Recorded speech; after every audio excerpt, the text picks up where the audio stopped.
গাড়িতে বসতেই মেঘলার পা জোড়া যেন অবাধ্য হয়ে উঠল।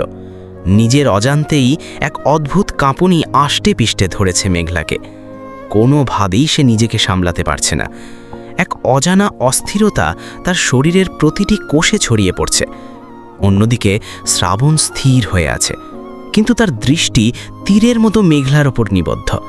মাথাটা সামান্য বাম দিকে হেলিয়ে সে মেঘলার প্রতিটি কম্পন যেন মেপে নিচ্ছে। শ্রাবণের নিঃশ্বাস এখন স্বাভাবিকের চেয়ে অনেক বেশি দ্রুত। বুকের ভেতর হৃৎপিণ্ডের যে অবিরাম ধকধকানি চলছে তা এতটাই তীব্র যে তার মনে হচ্ছে দম বাড়িয়ে নিলেই বুঝি ভেতরের সবটুকু আড়াল এক নিমেষে চূর্ণ বিচূর্ণ হয়ে যাবে। অত্যন্ত সতর্কতার সাথে খুব ধীর লয়ে দম নিচ্ছে শ্রাবণ। নিজেকে নিয়ন্ত্রণে রাখার এক চরম যুদ্ধ চলছে তার ভেতরে। সেই যুদ্ধে সে হয়তো বাহ্যিকভাবে জিতে আছে, কিন্তু ভেতরটা তার ক্ষতবিক্ষত হচ্ছে। সে মনে মনে ভাবছে, মেঘলা কি বোঝে না? আসার কথা তো বলেই দিয়েছিল, তবে কেন মাঝখানের এই নীরবতা? কেন ফোন করা হয়নি? কেন মেঘলা আসেনি? মেঘলা হয়তো জানেই না যে এখন আর নিজেকে আগের মতো পাথর করে রাখা শ্রাবণের পক্ষে সম্ভব নয়। নিজেকে বড্ড বেশি অসহায় মনে হচ্ছে তার। শ্রাবণের এই নীরব অভিমান আর চাপা কষ্টগুলো মেঘলার অগোচরেই হাহাকার করে মরছে। নীরবতা ভেদ করে শ্রাবণ বলে উঠল, বল, কি বলবি? মেঘলা যেন হুট করে আসা প্রশ্নে কিছুটা থতমত খেয়ে গেল। নিজের কাঁপাকাঁপি সামলে নিয়ে আমতা আমতা করে বলল, আমি আবার কি বলবো? শ্রাবণের ধৈর্য যেন এবার বাঁধ ভাঙল। সে কিছুটা রুক্ষ স্বরেই বলে চলল, তবে বারবার কেন বললি যে আমি আসছি না? কেন কেন বারবার জানতে চাইলি কেন আমি ফোন দিই না, কেন মেসেজ দিই না? নিশ্চয়ই কিছু বলার ছিল তোর, তাই তো? বল এখন। মেঘলা নিরুত্তর। তারই নীরবতা শ্রাবণের ভেতরের অস্থিরতাকে আরও বাড়িয়ে দিচ্ছে। শ্রাবণ আরও বলল, সরাসরি তোর কথা শুনব বলেই ঢাকা থেকে রাজশাহী ছুটে এলাম। সারাটা দিন এই ধকল শোয়ে সন্ধ্যার পর থেকে জার্নি করে তোর সামনে এসে দাঁড়িয়েছি। এখন বল, কি বলবি? মেঘলা এবারও সেই একই কথা আঁড়াল, জি, আমি কি বলবো? শ্রাবণ এবার মুচকি হাসল, কিছুটা কড়া গলায় বলল, তাহলে বারবার ফোন দিতে বলেছিলি কেন? কেন বারবার মেসেজ দিতে জোর করেছিলি যদি বলার মতো কোনো কথাই না থাকে? কাঁপা কাঁপা ঠোঁটে মেঘলা আমতা আমতা করে ডাকল, শ্রাবণ ভাই, আপনি কি? শ্রাবণ মেঘলার চোখের দিকে স্থির দৃষ্টিতে তাকিয়েছিল। মেঘলার কথা অর্ধেক থেমে যেতেই ভ্রু কুঁচকে জিজ্ঞেস করল, কি? আমি কি? মেঘলা এবারও খেই হারিয়ে ফেলছে। মেঘলার ভেতরের দ্বিধা যেন শব্দের চেয়েও শক্তিশালী। সে আবার জড়তা নিয়ে বলল, আপনি কি? শ্রাবণ এবার ধৈর্য হারিয়ে ফেলল না, বরং এক অদ্ভুত শান্ত অথচ তীক্ষ্ণ গলায় পাল্টা প্রশ্ন করল, কি তোকে? কি বলতে চাস? পরিষ্কার করে বল। মেঘলার মুখ দিয়ে কথা সরছে না। মেঘলা শুধু তোতলামির মতো করে বলল, না মানে আপনি কি? শ্রাবণ এবার সোজা হয়ে বসল। মেঘলার চোখের মণি বরাবর দৃষ্টি রেখে কিছুটা দৃঢ় গলায় বলল, হ্যাঁ, মানে আমি কি? বল মেঘলা। মনে মনে, আজ থেমিস না, বলেই ফেল। গাড়ির ভেতরে এক শ্বাসরুদ্ধকর নীরবতা। মেঘলার গা ছমছম করছে। ভয় আর সংকোচের এক প্রবল শিহরণ তার শরীর বেয়ে নেমে যাচ্ছে। ঠোঁট দুটো অবাধ্য হয়ে কাঁপছে। মেঘলা মনে মনে নিজেকেই প্রশ্ন করছে, এই লোকটাকে সে কিভাবে বলবে, কিভাবে জিজ্ঞেস করবে, আপনি কি আমাকে ভালোবাসেন? একবারও কি শ্রাবণ ভাইয়ের মনে হচ্ছে না যে মেঘলার লজ্জায় কুঁকড়ে যাচ্ছে? কেন শ্রাবণ ভাই সব কিছু জেনেও না বোঝার ভান করছে? যদি কিছুই না বুঝবে, তবে সেদিন রাতে ছাদে মেঘলার কপালে আলতো করে নিজের ওষ্ঠ ছুঁয়ে দিয়েছিল কেন শ্রাবণ ভাই? কেন চুমু খেয়েছিল? সেটা কি কেবলই ভালো লাগা নাকি অধিকার? আর 10টা সাধারণ কাজিনের মতো তো তাদের সম্পর্ক নয়। মেঘলা না চাইতেই শ্রাবণ ভাই মেঘলাকে দুহাত ভরে উজাড় করে দেয়, অধিকার খাটায়। কেন মেঘলা তার কাছে এত গুরুত্ব পায়? এই অহেতুক মায়া, এই গভীর টান, এসবের মানে যদি ভালোবাসাই না হয় তবে কি? যখন মনের গভীরে এই দোটানায় ক্ষতবিক্ষত হচ্ছে, তখন শ্রাবণ তা আর চোখে দেখছিল। শ্রাবণ জানে মেঘলা কিছু একটা বলতে গিয়ে থমকে যাচ্ছে। শ্রাবণ এই মুহূর্তটার জন্য চাতকের মতো তৃষ্ণার্ত হয়ে আছে। শ্রাবণ মেঘলার মুখ থেকেই শুনতে চায়, কিন্তু মেঘলার এই আমতা আমতা ভাব দেখে শ্রাবণ একটা দীর্ঘশ্বাস ফেলল। দৃষ্টি সরিয়ে জানালার বোপাশে ঘোর লাগা অন্ধকার পথের দিকে তাকিয়ে শ্রাবণ শান্ত স্বরে বলল, যেদিন সাহস করে অধিকার নিয়ে আমার কাছ থেকে কিছু জানতে চাইবি সেদিন আমি সবক তোর দেব। যেহেতু আজ কিছুই জানতে চাইলি না, তাই আমিও আর কিছু বলছি না। অনেক রাত হয়েছে মেঘলা, এবার বাসায় যা। গাড়ির স্টার্ট দেওয়ার শব্দে মেঘলার তন্দ্রা ভাঙল। শ্রাবণ সামনের দিকে তাকিয়েই আবার বলল, পরীক্ষা শেষ হলে আমিই তোকে নিতে আসব। কাউকে জানাতে হবে না, রুটিন আমার কাছে আছে। পরীক্ষা শেষ হওয়া মাত্রই দেখবি আমি গেটে দাঁড়িয়ে আছি। আর শোন, তোকে ফোন দিই না বা মেসেজ করি না মানে এই না যে আমি তোর খোঁজ রাখি না। তোর পরীক্ষা কেমন হচ্ছে না হচ্ছে সব খবরই আমার কাছে থাকে। শ্রাবণের শেষের কথাগুলো কানে যেতেই মেঘলার বুকের ভেতরটা কান্নায় মোচড়ে উঠল। চোখে জল চলে এলো মেঘলার। কেন লোকটা একটু বুঝে নিচ্ছে না? কেন মেঘলাকেই বারবার মুখ ফুটে বলতে হবে? শ্রাবণ ভাই কি দেখতে পাচ্ছে না মেঘলার এই অব্যক্ত ভাষা? শ্রাবণ সরাসরি তাকাচ্ছিল না ঠিকই, কিন্তু মেঘলার নাক টানার শব্দ শ্রাবণের কান এড়ালো না। শ্রাবণ বুঝে নিল অভিমানী মেয়েটা এতক্ষণে চোখের জল ছেড়ে দিয়েছে। বড্ড আবেগপ্রবণ এই মেয়েটা। শ্রাবণ মনে মনে ভাবল, এই কান্নাটাই তো মেয়েদের সবচেয়ে বড় শক্তি আর পুরুষদের সবচেয়ে বড় দুর্বলতা। নিজের প্রিয় কোনো নারী যখন সামনে বসে ওভাবে কাঁদে, তখন কোন পুরুষের সাধ্য আছে শক্ত থাকার? শ্রাবণ এবার ঘাড় ঘুরিয়ে একটু আর চোখে মেঘলার দিকে তাকালো। মেঘলার টলটলে চোখের কোণ বেয়ে এক ফোঁটা জল গাল বেয়ে গড়িয়ে পড়ার ঠিক আগ মুহূর্তে শ্রাবণ নিজের ডান হাতটা বাড়িয়ে দিল। মুক্তোর মতো স্বচ্ছ সেই জলটুকু পরম মমতায় আঙুল দিয়ে মুছে দিল সে।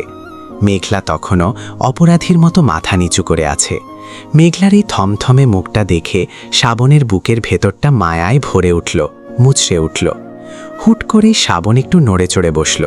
মেঘলার কাঁধে হাত রেখে আলতো টানে ওকে নিজের দিকে টেনে আনল। মেঘলার মাথাটা নিজের প্রশস্ত বুকের ওপর রেখে শ্রাবণ সিটে শরীরটা এলিয়ে দিল। খুব শান্ত গলায় বলল, এবার এখানে বসে বসে কাঁদ। মেঘলা স্তব্ধ হয়ে গেল।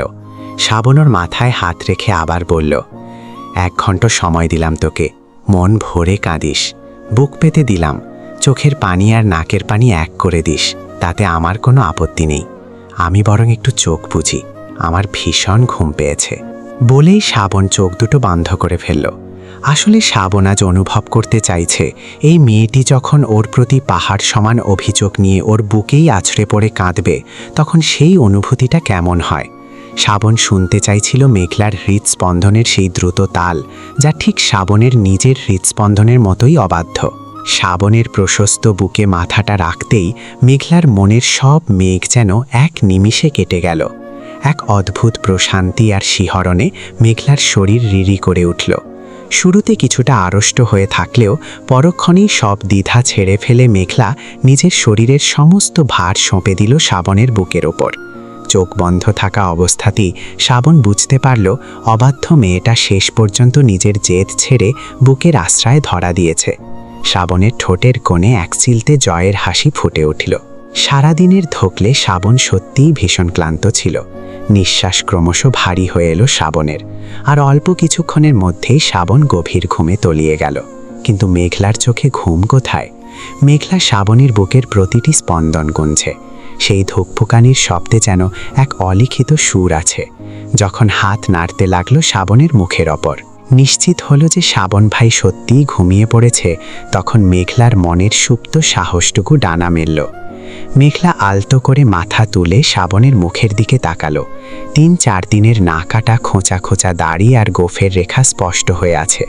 কি মনে করে মেঘলা তার নিজের কপালটা শ্রাবণের সেই শক্ত চিবুকে একটু ঘষল। পরক্ষণেই উফ করে উঠল মেঘলা। বেশ লাগলো কপালে। কান্না এখন কোথায় পালিয়েছে মেঘলার ঠিক নেই। মেঘলা এখন আপন মনেই মুচকি হাসছে। খুব ইচ্ছে হলো শ্রাবণের তীক্ষ্ণ তীরের মতো সুন্দর নাকটা একটু ছুঁয়ে দেখতে। ভয় আর কৌতূহল মেশানো মন নিয়ে মেঘলা ধীরে ধীরে তার একটা আঙুল শ্রাবণের নাকের ডগায় ছোঁয়ালো। শ্রাবণের চোখের পাতা দুটো একবার কেঁপে উঠল ঠিকই, কিন্তু শ্রাবণ চোখ খুলল না। মেঘলার সাহস এবার আকাশ ছুঁল। সে নাক থেকে আঙুলটা স্লাইড করে ধীরে ধীরে নামিয়ে আনলো শ্রাবণের ওষ্ঠের উপর। আঙুলের স্পর্শ দিতে লাগলো ঠোঁটে। ঠিক সেই মুহূর্তে বিদ্যুৎ বেগে শ্রাবণ খপ করে মেঘলার হাতটা ধরে ফেলল। মেঘলা স্তম্ভিত হয়ে গেল। ভয়ে আর বিস্ময়ে মেঘলার চোখ দুটো কোটর ছেড়ে বেরিয়ে আসার উপক্রম। শ্রাবণ ভাই কি তবে ঘুমায়নি?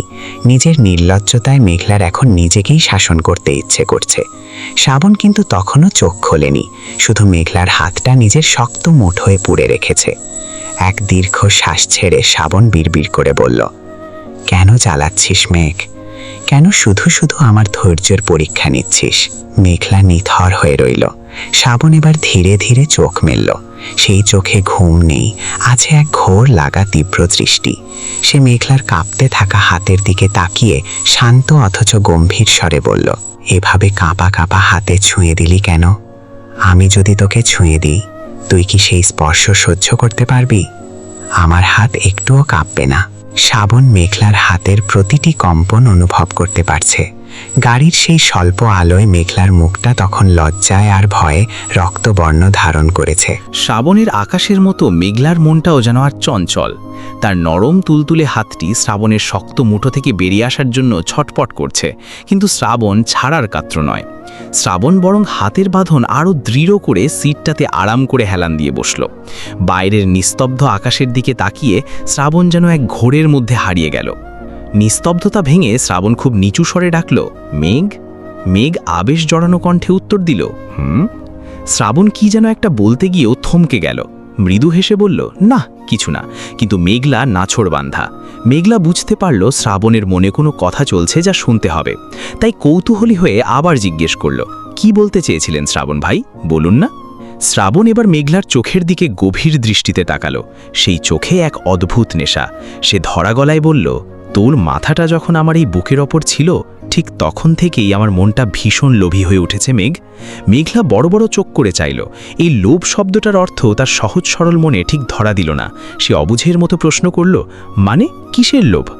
শ্রাবণ ঠোঁটের কোণে এক চিলতে রহস্যময় হাসি ফুটিয়ে বলল, ইচ্ছে করছে প্রতিদিন সকালে যখন আমার ঘুম ভাঙবে তখন যেন তোর মাথাটা ঠিক এভাবেই আমার বুকের উপর থাকে। কথাটা শোনার পর কয়েক সেকেন্ড মেঘলা স্তব্ধ হয়ে রইল। হঠাৎ করে এই মেঘলার মাথায় বুদ্ধি খেলে গেল। একসাথে না ঘুমালে সকালে এমন দৃশ্য কিভাবে সম্ভব? কথাটার অন্তর্নিহিত অর্থ বুঝতে পেরেই মেঘলার গাল দুটো লজ্জায় লাল হয়ে উঠল। মেঘলার ছটপটানি যেন দ্বিগুণ বেগে গেল। অথচ শ্রাবণের শক্ত হাতের বাঁধন মেঘলাকে এক চুলো নড়তে দিচ্ছে না। শ্রাবণ কিছুক্ষণ চোখ বুজে থাকায় শ্রাবণের চেহারার ক্লান্তি অনেকটাই কেটে গেছে। শ্রাবণ মুচকি হেসে মেঘলার লজ্জারাঙা মুখের দিকে তাকিয়ে রইল। শ্রাবণ বুঝতে পারছে মেঘলা বড় হচ্ছে, তবে বড্ড ধীরে। তার এই অবুঝ রাজকুমারীটি কেন যে শ্রাবণের মনের ব্যাকুলতা দ্রুত বুঝতে পারে না, সেটাই শ্রাবণের সব জ্বালার কারণ। শ্রাবণের হাতের মুঠোয় তখনও বন্দী হয়ে আছে মেঘলার নরম হাতটি। মুক্তি পাওয়ার জন্য যখন বারবার হাতটা ছাড়ানোর চেষ্টা করছিল, তখন শ্রাবণ খানিকটা শাসনের সুরে ধমকে উঠল, উফ, এরকম সাপের মতো তিরিং-বিরিং করছিস কেন? চুপচাপ বসে থাকতে পারিস না? বলেই শ্রাবণ তার হাতের আঙুলগুলো মেঘলার আঙুলের খাজে গেঁথে দিল। একে অপরের হাতের তালু যখন মিশে একাকার হলো, তখন সেই উষ্ণতায় মেঘলা যেন মুহূর্তেই পাথর হয়ে গেল। এর আগেও শ্রাবণ ভাই মেঘলার হাত ধরেছে, কিন্তু আজকের এই স্পর্শে কেমন এক অদ্ভুত শিহরণ আছে। এক অজানা অনুভূতিতে মেঘলার সারা শরীর যেন জমে বরফ হয়ে আছে। মিষ্টি ব্যথা হচ্ছে কোথাও। রাত এখন প্রায় 1টা। গাড়ি চালিয়ে ফিরলে সকাল 7টার মধ্যে বাসায় পৌঁছতে পারবে শ্রাবণ। 8টায় অফিসে অত্যন্ত জরুরি কাজ, দেরি করার কোনো জো নেই। শ্রাবণ মেঘলার হাতটি পরম আবেশে ধরে কিছুক্ষণ স্তব্ধ হয়ে বসে রইল। মেঘলার তপ্ত নিঃশ্বাসের শব্দ শ্রাবণের কানে বাজছে। শ্রাবণ বুঝতে পারছে মেয়েটা লজ্জায় আষ্টপিষ্টে জড়িয়ে গেছে। আগামীকাল মেঘলার পরীক্ষা। মেঘলাকে দ্রুত ঘুমোতে পাঠানো দরকার। হাতের বাঁধনটা আরেকটু শক্ত করে শ্রাবণ বলল, এবার ভেতরে যা মেঘ, ঠিকমতো ঘুমিয়ে নিস, সকালে পরীক্ষা আছে। ভালো করে সব রিভিশন দিয়েছিস তো? মেঘলা কোনো কথা না বলে শুধু মাথা নাড়ল। তবে পরক্ষণেই তার মনে হলো একটু সাহসিকতা দেখানো দরকার। সে চট করে বলে ফেলল, আমার সব পড়া শেষ, সকালে রিভিশন না দিলেও চলবে। শ্রাবণ তার কথা শুনে মুচকি হাসল। সেই হাসিতে ছিল এক অদ্ভুত প্রশান্তি। শ্রাবণ ধীর স্বরে বলল, বুঝলাম, বড় পণ্ডিত হয়ে গেছিস, রিভিশন লাগবে না, তাও একবার চোখ বুলিয়ে নিস। আমাকে এখনই বেরোতে হবে রে। জরুরি কাজ না থাকলে আজ রাতটা এখানেই কাটিয়ে দিতাম, তবে কাউকে জানানোর দরকার নেই যে আমি এসেছিলাম। মেঘলা মনে মনে ভাবল, তাদের মধ্যে এখন এমন অনেক গোপন অধ্যায় তৈরি হচ্ছে যা পরিবার, মা বাবা কিংবা ভাই বোনকে বলা যায় না। মেঘলা নিঃশব্দে সাই দিল।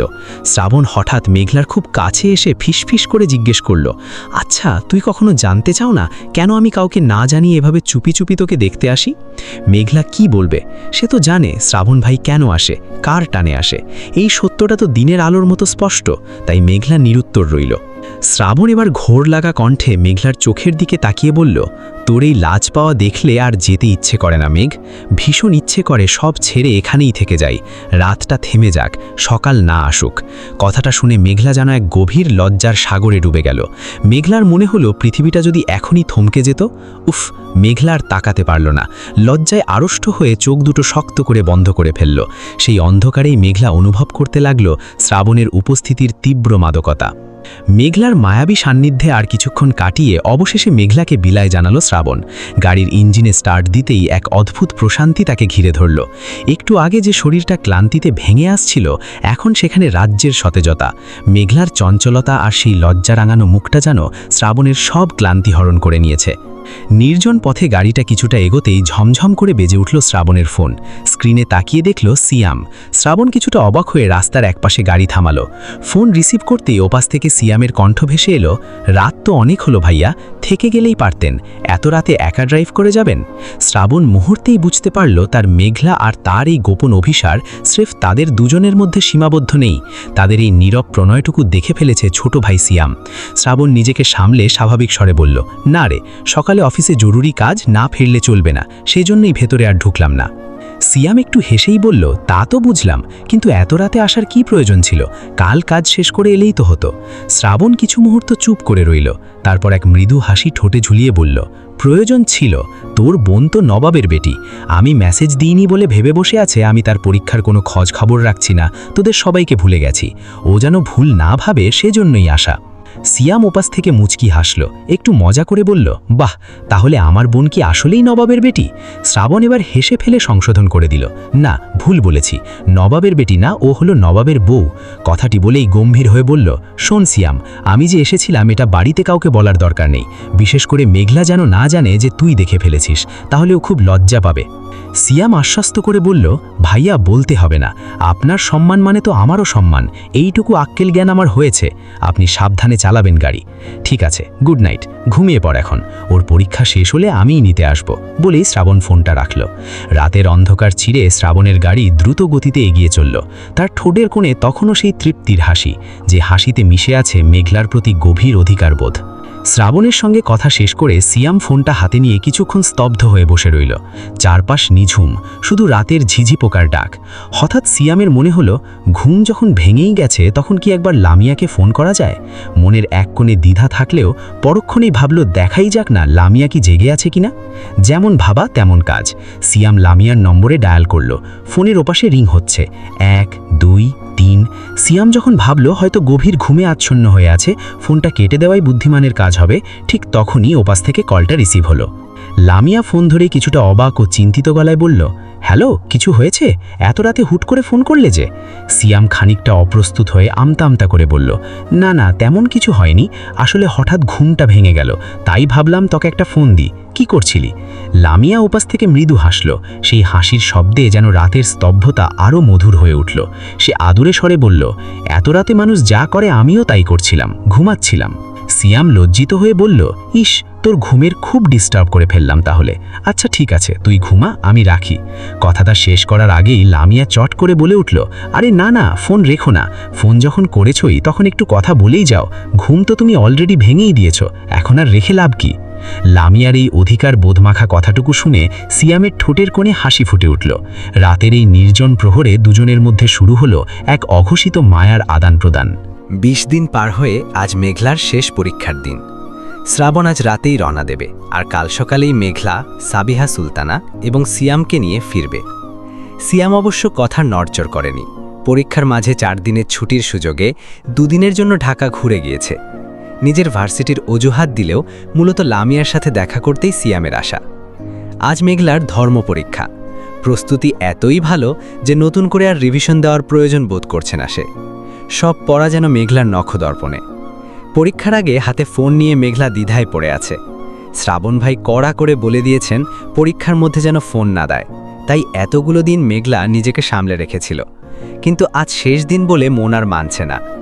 কাল শ্রাবণ ভাই ঠিক কখন আসবে, খুব ভোরে নাকি রাত করে? সব কিছু খুঁটিয়ে জানতে ইচ্ছে করছে তার। মনের ভেতর এক অদ্ভুত ছটফটানি, ফোনটা কি দিয়েই দেবে?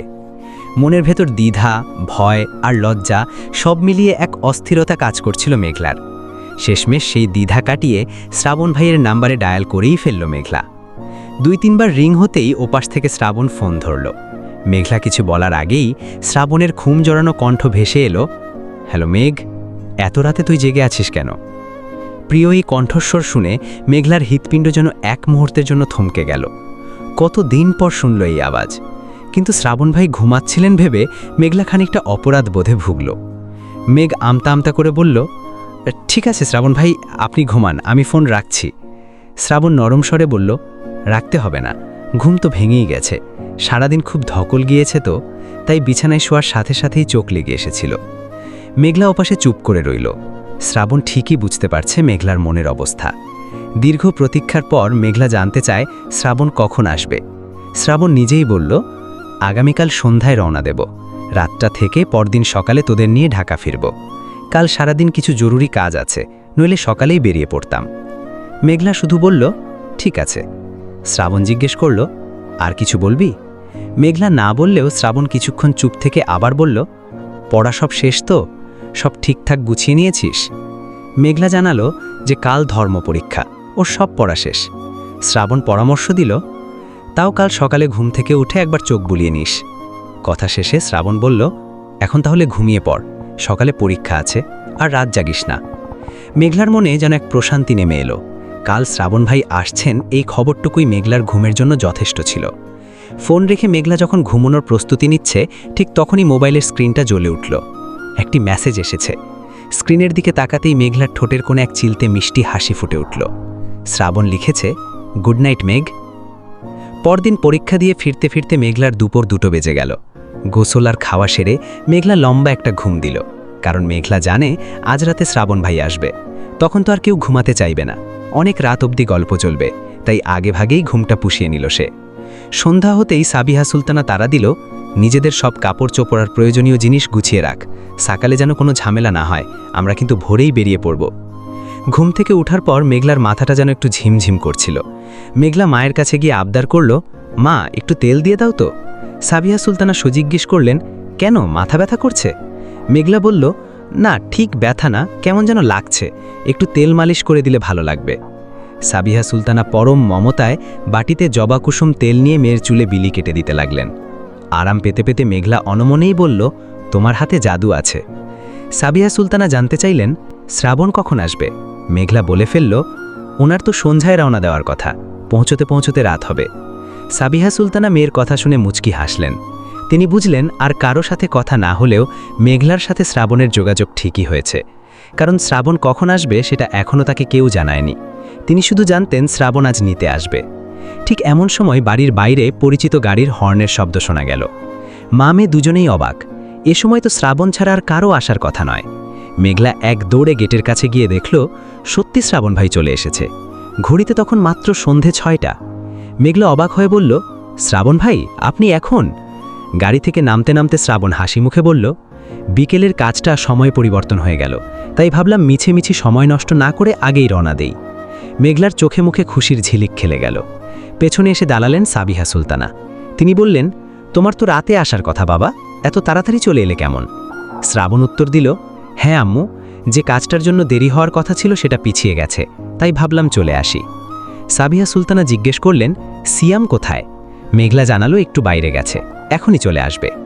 সাবিহা সুলতানা তখন শ্রাবণকে ভেতরে আসার আহ্বান জানিয়ে বললেন, এসো ভেতরে বসো, আমি চা নাস্তার ব্যবস্থা করছি। সবাই মিলে বাড়ির ভেতরে ঢুকবে ঠিক তখনই গেটের সামনে স্কুটি থামিয়ে হাজির হলো রনি আর তার বড় বোন রাহা। মেঘলারা আগামীকাল খুব ভোরে চলে যাবে, তাই আজই তারা বিদায় জানাতে এসেছে। শ্রাবণকে দেখে রনি কিছুটা হচকচা গিয়ে যায়। মনে মনে ভাবে মেঘলারা বুঝে এখনই চলে যাচ্ছে, ভাগ্যিস সময় মতো এসেছে, নয়তো হয়তো দেখাই হতো না। রনি তড়িঘড়ি স্কুটি থেকে নেমে জিজ্ঞেস করল, তোমরা কি এখনই চলে যাচ্ছ? মেঘলা হেসে উত্তর দিল, না এখন না, কাল ভোরে যাব। মেঘলার কথা শুনে রনির চোখে মুখে স্বস্তি ফুটে উঠল। সে খুশিতে ডগমগ হয়ে জানালো, জানো আমরাও 1 সপ্তাহ পর ঢাকা আসছি, ওখানে হোস্টেলে থেকে আমি পড়াশোনা করব।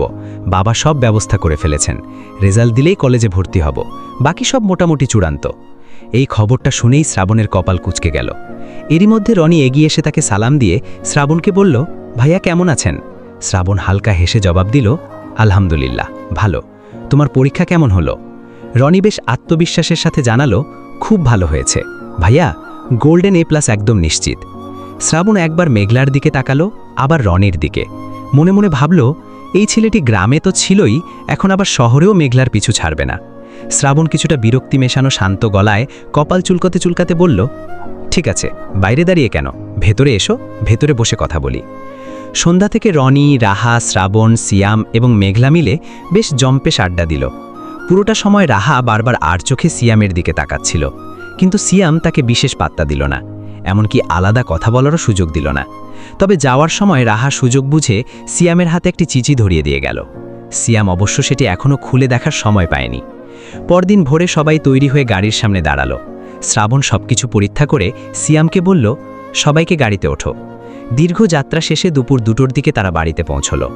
অনেকদিন পর পুরো পরিবার একসাথে হবে বলে সাজ্জাদ খান এবং শহীদুল খান দুজনেই আগেভাগে বাড়ি চলে এসেছেন। খাওয়ার টেবিলে আজ উৎসবের আমেজ। লামিয়া বারবার আর চোখে সিয়ামের দিকে তাকাচ্ছে, সিয়ামও তাকাচ্ছে লামিয়ার দিকে। মাঝখানে একবার দেখা হলেও এই কদিন যেন ছিল দীর্ঘ বিরতি। খাওয়ার ফাঁকে মেঘলার পরীক্ষার খোঁজখবর নিলেন সাজ্জাদ খান এবং শহীদুল খান। মেঘলাও উৎসাহের সাথে সব জানালো। ঠিক তখনই শ্রাবণ গম্ভীর মুখে শহীদুল খানের দিকে তাকিয়ে শহীদুল খানকে বলল, বাবা, তোমার সাথে আমার একটা জরুরি কথা আছে। শহীদুল খান অবাক হয়ে বললেন, বল, কি কথা? শ্রাবণ মাথা নেড়ে জানালো, এখানে না, খাওয়া শেষ করে তোমার রুমে চলো, খুব ইম্পর্টেন্ট কথা, দেরি করা যাবে না। যাওয়ার সময় মেঘলার দিকে তাকিয়ে বলে গেল, খাওয়া শেষ করে বাবার রুমে কফি নিয়ে আসিস। বাবার রুমে গিয়ে শ্রাবণ সরাসরি শহীদুল খানের মুখোমুখি দাঁড়ালো। শহীদুল খান মাত্র পানির গ্লাসে চুমুক দিয়েছেন, ঠিক তখনই শ্রাবণ বলে উঠল, বাবা, আমি বিয়ে করব। কথাটা শুনেই শহীদুল খানের মুখ থেকে পানি ছিটকে বেরিয়ে আসলো। বিষম খেয়ে তিনি কাশতে শুরু করলেন। কাশতে কাশতে অবাক হয়ে বললেন, বিয়ে মানে? কাকে বিয়ে করবি তুই? শ্রাবণ বিরক্ত হয়ে বলল, আবার কাকে মানে? আমার বউকে বিয়ে করব। যদিও 1 বছরের কথা ছিল, কিন্তু আমি এখনই অনুষ্ঠান করে ওকে বিয়ে করতে চাই। শহীদুল খান আকাশ থেকে পড়লেন, এখন কেন? মেঘলা এখনও অনেক ছোট, সংসার করার মতো বয়স হয়নি ওর, ও কলেজে ভর্তি হবে, পড়াশোনা করবে। শ্রাবণ পাল্টা প্রশ্ন করল, 10 বছর বয়সে যখন বিয়ে দিয়েছিলে তখন কি মনে হয়নি ও ছোট? শহীদুল খান বোঝানোর চেষ্টা করলেন, তখন মা অসুস্থ ছিলেন বলে পরিস্থিতির চাপে সেই কাজ করতে হয়েছিল, ও এখনও সংসারের কিছুই বোঝে না। শ্রাবণ নির্লজ্জের মতো বলে বসল, আমি বড় করে নেব, সমস্যা নেই। ছেলের কথা শুনে শহীদুল খান স্তম্ভিত। তিনি বললেন, ওকে বড় করার জন্য ওর বাবা চাচারা আছে, তোমার সেই দায়িত্ব নিতে হবে না, ও বড় হলে তখন তোমার হাতে তুলে দেব। শ্রাবণ জেদের সুরে বলল, এত কথা শুনতে চাচ্ছি না বাবা, আমি ওকে এখনই বিয়ে করতে চাই। তুমি ছোট আব্বুকে রাজি করাও, আর তুমি না পারলে আমাকে মুখ খুলতে হবে, সেটা নিশ্চয়ই তোমার জন্য ভালো হবে না। বলেই গটগট করে রুম থেকে বেরিয়ে গেল শ্রাবণ। দরজায় মেঘলার সাথে দেখা। মেঘলা কফি নিয়ে ঢুকছিল। শ্রাবণ ধমক দিয়ে বলল, কফি নিয়ে আমার রুমে আয়, দেরি করে ফেলেছিস। মেঘলা বাধ্য মেয়ের মতো শ্রাবণের পিছু নিল, আর ওদিকে শহীদুল খান হাতের গ্লাস নিয়ে পাথরের মতো দাঁড়িয়ে রইলেন। নিজের ছেলের এমন বেপরোয়া রূপ দেখে তিনি যেন ভাষা হারিয়ে ফেলেছেন।